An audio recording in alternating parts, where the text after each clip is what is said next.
છેલ્લા 4 વર્ષથી મને એમ થયું કે જે પણ મને પ્રાપ્ત થયું છે એ સમાજ તરફથી પ્રાપ્ત થયું. મહાશિવરાત્રી મેળામાં આવીને પહેલા તો કેવું લાગે છે? મહાશિવરાત્રીના મેળામાં હું છેલ્લા 24-25 વર્ષથી આવું છું.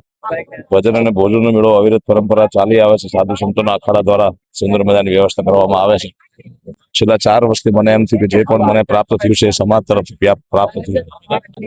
એટલે અમે અને અમારા પરિવારે 4 વર્ષથી શિવોત્સવનું આયોજન કર્યું. ગુજરાતના તમામ કલાકારો અહીંયા પોતાની કલા પીરસે છે. ગુજરાત ભરમાંથી, ભારત ભરમાંથી, વિશ્વમાંથી, વિશ્વના વિવિધ દેશોમાંથી બધા ભાવકો આવતા હોય છે.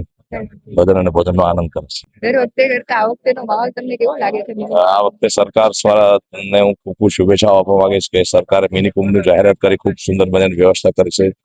સાથે સાથે કલ્ચરલ કાર્યક્રમો પણ રાખ્યા છે અને ઉત્તમ વ્યવસ્થા માટે સરકાર કટિબદ્ધ છે અને સરકાર મેળાની સાથે સાથે બધી વ્યવસ્થા પણ સારી રીતે કરે છે. એ માટે સરકારને ખૂબ ખૂબ ધન્યવાદ. પહેલા તો તમને ગિરનારના સાનિધ્યમાં લઈને કેવું લાગે છે? બિલકુલ, ગિરનાર એવી પવિત્ર ધરતી આખા દુનિયામાં નથી, બ્રહ્માંડમાં નથી. દુનિયાભરના સિદ્ધ સાધુ સંતો રહે છે, નિવાસ કરે છે. એમની ઓરા, એમના રજકરણો ગિરનારીના આશીર્વાદ લેવા માટે દુનિયામાંથી આવતા હોય છે.